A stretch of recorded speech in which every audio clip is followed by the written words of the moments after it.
همونطور که میدونین امروز 10 دسامبر همونطور که گفتم روز حقوق بشره و عزیزان ما یک همچین حرکتی رو جلوی پارلمان انگلستان این برنامه رو اجرا میکنن. عکسای زندانیان سیاسی رو میبینیم،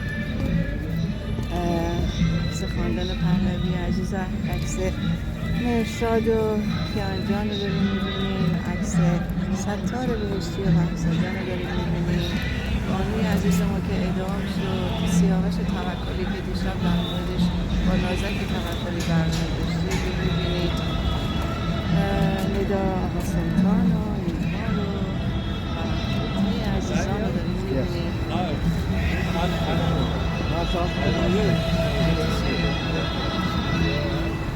پاینده ایران! پاینده ایران! پاینده ایران! جاوید جا! جاوید جا!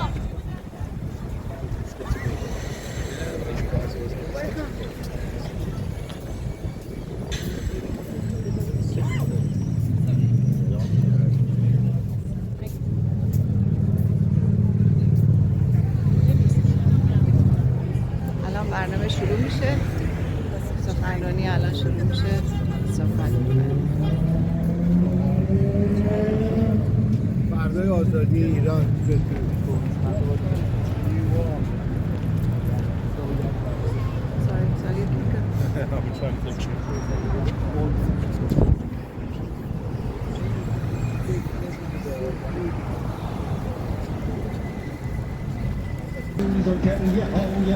میدونی که ماشاءالله کرمی همچنان تو زندان مسائل زندگیش مصادره شد، فرزندش رو کشتن و این عزیز رو زندانی کردن. شرم بر شما، شرم بر شما ها. دیدید که بشار اسد چجوری سقوط کرد بی شرفا. زندانهای بشار اسد داره خودش نشون میده، هنوز همچنان مردم اسیرن در زیرزمین ها و سیاهچالهاش.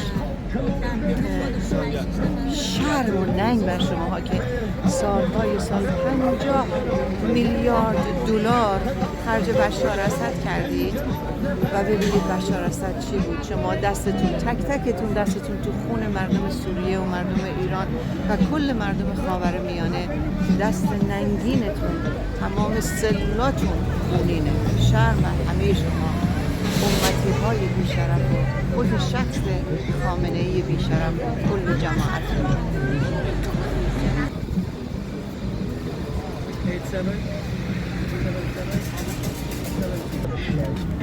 منوچهر جان عزیز ما، منوچهر بختیاری یا بختیاری عزیزش همچنان در زندان اعتصاب غذا کرد، مشکل شدید جسمی داره. در کنارش هم ناهی جان همچنین، او هم در زندانه. شرم بر شما ها که فرزند رو میکشید و پدر مادر رو به زندان می‌فرستید.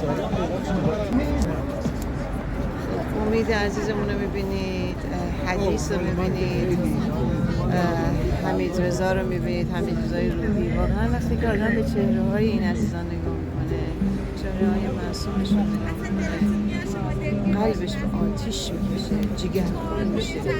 چطور میتونید بخوابید با رفتن از دست دادن این عزیزانمون؟ چطور میتونید؟ ما تک تکمون مسئول هستیم. درود بر همه شما عزیزان که تلاش میکنید و از هیچ تلاشی کوتاهی نمیکنید.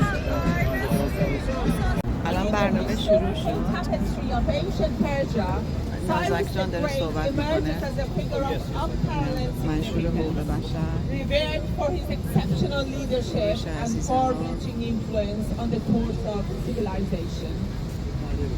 Born in the cradle of antiquity, around 800 before Christ, Cyrus ascended to the throne of Persia in 559 before Christ, marking the dawn of a new era characterized by remarkable military conquest and unparalleled statesmanship.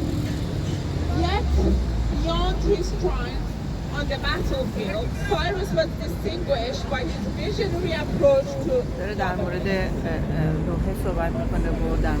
governance grounded in principles of tolerance, justice, and inclusivity. Unlike many rulers of his time, cannot overlook the stark reality facing the people of modern-day Iran. Despite the noble ideals espoused by Cyrus millennia ago, the Islamic Republic in Iran stands as a stark contrast, marked by systematic violations of human rights, suppression of dissidents, and denial of basic freedoms to its citizens. The people of Iran continue to endure persecution, discrimination, and brutality at the hands of a repressive regime that disregards the principles of justice and compassion championed by Cyrus the Great. The time has come for us to recognize the glaring disparity between the جاوید جاوید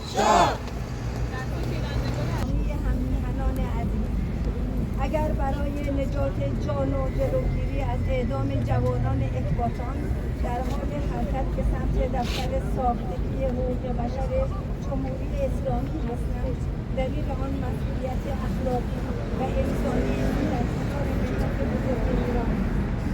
من وظیفه دارم به سمت خود در خدمت جان بردارم. در این حال بسیار نگران حال عزیزانی هستم، بانو سپهری و جناب منوچهر بختیاری هستم و معتقدم که همه ما باید خواستار آزادی این دو تن و سایر زندانیان سیاسی باشیم. The highest number is 8 years.